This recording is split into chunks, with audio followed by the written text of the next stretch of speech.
सुमन अपनी चारों बहुओं के साथ बहुत खुश थी, लेकिन उसकी चारों बहुओं में एक कमी थी। वो हमेशा घूंघट में ही रहती थी। सुमन के लाख मना करने के बाद भी उसकी बहुएं घूंघट हटाने को राजी ही नहीं होती थी। पर वो ये सोचकर खुश थी कि अब उसकी पांचवी बहू आएगी। वो तो कम से कम इनकी तरह घूंघट में नहीं रहेगी ना। लेकिन यहाँ बिल्कुल उल्टा होता है।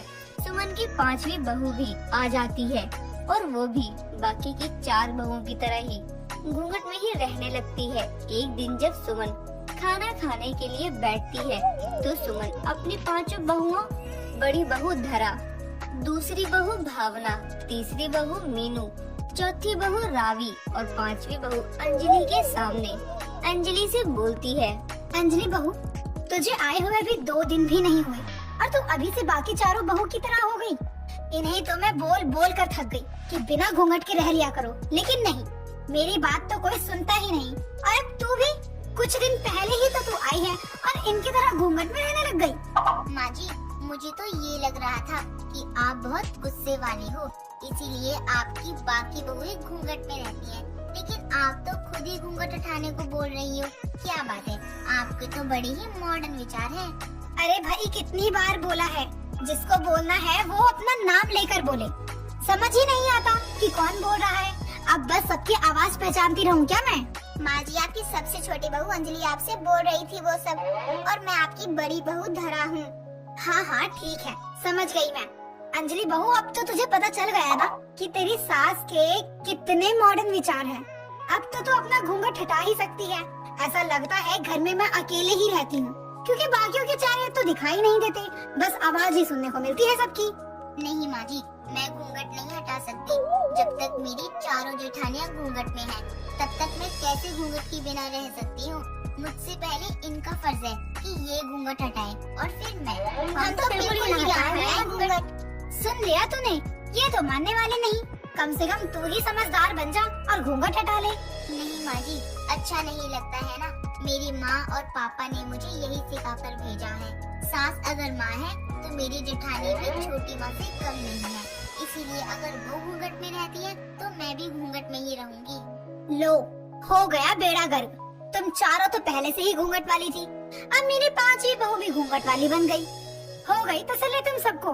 पता नहीं अब इनकी शक्ल देखने को मिलेगी भी या नहीं। माँ जी, आपको तो खुश होना चाहिए कि आपकी पांचों बहुएं कितनी ज्यादा संस्कारी है। और अब फालतू की बातें करने से क्या होगा? आपको भूख लगी थी ना, ये लो खाना खाओ, आज तो अंजलि ने बनाया है। सुमन की पांचवी बहू भी बाकी चार बहुओं के नक्शे कदम पर ही चल रही थी और अब वो भी बाकी की तरह घूंघट में ही रहने लगती है। सुमन की बातों को तो कोई नहीं मानता और हर समय पांचों बहुएं घूंघट में ही रहती हैं। कुछ दिनों बाद सुमन का बड़ा बेटा विवेक बाहर शहर से अपना काम खत्म करके अपने घर वापस आता है और सबको बुलाता है। सबको बुलाने के बाद विवेक अपना बैग से गिफ्ट निकालता है और देते हुए बोलता है, ये देखो, मैं सबके लिए गिफ्ट लाया हूँ। ये साड़ी माँ आपके लिए, लेकिन माँ इनमें से मैं सबको गिफ्ट कैसे बांटूं? सबके चेहरे पे तो 5 इंच का घूंघट है, कौन कैसे पहचान सकता है इनमें से कौन है? अब मैं क्या करूं? इतने समय से तो मैं अकेले ही झेल रही थी ना सबको।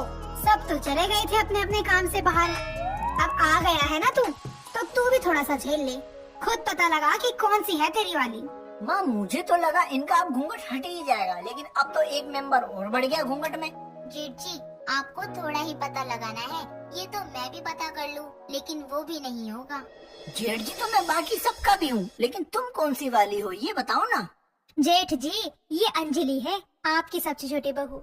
इसको भी हमारा ये घूंघट वाला संस्कार बहुत अच्छा लगता है। अब ये हमारी तरह ही घूंघट में रहेगी, लेकिन आप लोगों को ये पता नहीं कौन सी परेशानी है। और नहीं तो क्या, हम घूंघट में, हमें तो कोई परेशानी नहीं है, लेकिन पता नहीं क्यों बाकी लोग हमें ताना मारते रहते हैं घूंघट को लेकर। अरे आज के समय में तो ऐसी बहू आसानी से मिले भी ना। अरे अच्छी बात है, तुम पांचों संस्कारी हो, लेकिन जब हम लोग ही बोलते हैं कि बिना घूंघट के रहा करो तो इसमें परेशानी ही क्या? और तुम जो इतने संस्कारों वाली बात कर रही हो, तो हमारी बात माना भी तो तुम्हारे संस्कारों में ही आना चाहिए, लेकिन वो तो तुम लोग नहीं मानते हो। अच्छा जी, अब आप बताओगे हमें संस्कार के बारे में। खुद तो आप अपनी बीवी से महीनों भर दूर रहते हो, अब आए हो तो उससे बात करने की बजाय ज्ञान दे रहे हो। अरे नहीं नहीं, पता चल गया, तुम तो पक्का मेरी बीवी धराई हो, तुम तो ऐसे हुक्म चला रही हो। मैं यहाँ सबके नाम से गिफ्ट रख दे रहा हूँ, खुद ही ले लेना, अगर मैं बांटने लगा तो पागल हो जाऊंगा। विवेक इतना बोलकर सबको उनका गिफ्ट दे देता है और अपने कमरे में आराम करने चला जाता है। यहाँ सुमन की बहुएं उसकी बात तो मानने को राजी नहीं हो रही थी। वहाँ पूरे मोहल्ले वालों को बस यही लगता था कि सुमन की बहुएं बहुत ही संस्कारी हैं।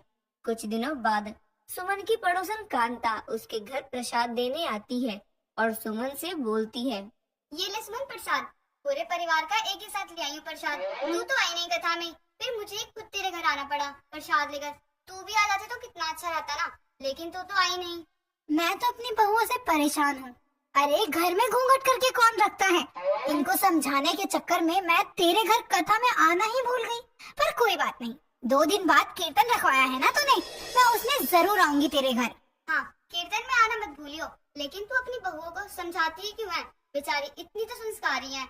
अब मंगला की बहू को देख लो, कथा में जींस टॉप पहनकर आ गई थी। अब बताओ, ये कोई बात होती है भला? अरे मैं कौन सा इन्हें जीन्स टॉप पहनने के लिए बोल रही हूँ। मैं तो बस इतना बोलती हूँ कि घूंघट करना है तो सर तक रखो, लेकिन पांचों मेरी बात ही नहीं सुनती। 5 इंच का घूंघट करके बैठ जाती है। वैसे इतने संस्कार तो होने ही चाहिए बहुओं में। इन्हीं संस्कार से पता चलता है कि वो एक अच्छे घर से आई है। हाँ हाँ, जिसके पास है ना उसे ही पता चलता है। दूर से तो सबको चांद पसंद होता है ना। इतनी संस्कारी होने के बाद भी तेरे इतने ताने सुनती है तेरी बहुएं, लेकिन तू फिर भी उन्हें बोलती है। खैर मुझे क्या, मैं तो प्रसाद देने आई थी। और हाँ, कीर्तन में आना मत भूल जाइयो, और हो सके तो अपनी बहुओं को भी साथ ले आइयो। वो आएंगे तो मुझे भी अच्छा लगेगा ना। अच्छा, अब मैं चलती हूँ। इतना बोलकर कांता वहाँ से चली जाती है। 2 दिन बाद कांता के घर में कीर्तन होता है तो सुमन वहाँ जा रही होती है, लेकिन उसकी सारी बहुएं जाने से मना कर देती हैं। जिसके बाद सुमन कांता के घर जा ही रही होती है कि वो अपना पर्स लेना भूल गई होती है, इसीलिए अपने घर वापस जाती है। तो वहाँ अपनी 5 बहुओं को बिना घूंघट के देखकर बोलती है, ये क्या है? हम लोगों के आगे इतनी संस्कारी और हमारे जाते ही ये क्या लगा रखा है? माँ जी, मैं तो इनको देखकर ही घूंघट करती थी, अब इन्होंने हटाया तो मैंने भी हटा लिया। माँ जी मैं इतनी सुंदर हूँ, मुझे किसी की नजर न लग जाए, इसलिए मैं घूंघट में रहती थी। मेरे तो चेहरे पर इतने बड़े बड़े दाने हैं, मुझे खुद ही अपनी शक्ल नहीं पसंद आए तो दूसरों को क्या ही पसंद आएगी, इसलिए मैं घूंघट में रहती थी। और तुम दोनों क्यों रहती हो? मैं तो इस घर की बड़ी बहू हूँ ना, इसलिए मुझे लगा कि घर में बाकी बहुओं को भी संस्कार आने चाहिए, इसलिए मैं उनके लिए भी घूंघट में ही रहती थी। और मुझे तो देख ही लिया, मेरा रंग इतना काला है, बाकी की चारों बहुएं तो इतनी सुंदर हैं, लेकिन फिर भी अपनी मर्जी से घूंघट में रहती थी।